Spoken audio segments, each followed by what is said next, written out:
પ્રાયોજક છે cancer healer centre, a new beginning. મહીસાગરના કડાણા ડેમમાં રવિ પાક માટે પાણી છોડાયું. 150 ક્યુસેક પાણી ડાબા કાંઠાની કેનાલમાં છોડાતા ખેડૂતોને થશે લાભ.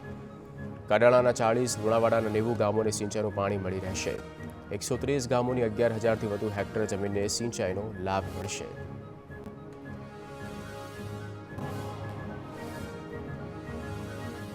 વડોદરામાં જેટકોની 2023માં લેવાયેલી પરીક્ષામાં ગેરરીતિના આક્ષેપો.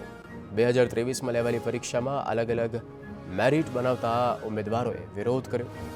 રાજકોટમાં 45 ગુણ અને ભરૂચમાં 39 ગુણ લાવનારને નોકરી મળ્યાના આક્ષેપ. મહેસાણામાં 60 ગુણવાળા ઉમેદવારો બેરોજગાર રહ્યા.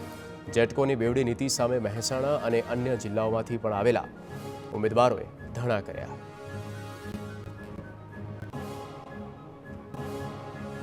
સુરત પાલિકા તંત્રના પાપે અકસ્માત. તંત્રએ ખાડો ખોદી ખુલ્લો મૂકી દીધો, જેમાં રિક્ષા પટકાઈ. રાત્રિના સમયે સર્જાયેલા અકસ્માતના સીસીટીવી ફૂટેજ સામે આવ્યા. બેરિકેડ વચ્ચે ન મૂકી તંત્રે દાખવેલી બેદરકારી છતી થઈ.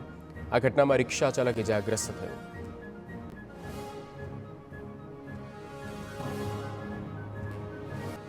તંત્ર યોગ્ય રીતે બેરિકેડિંગ ન કરતા દુર્ઘટના બની.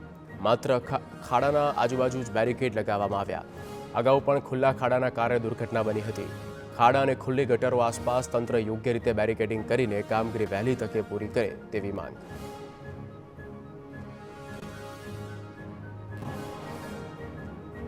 સુરત કામરેજમાં જાહેરમાં બોર્ડ લગાવી ઇન્ડસ્ટ્રીયલ ઝોનનો વિરોધ.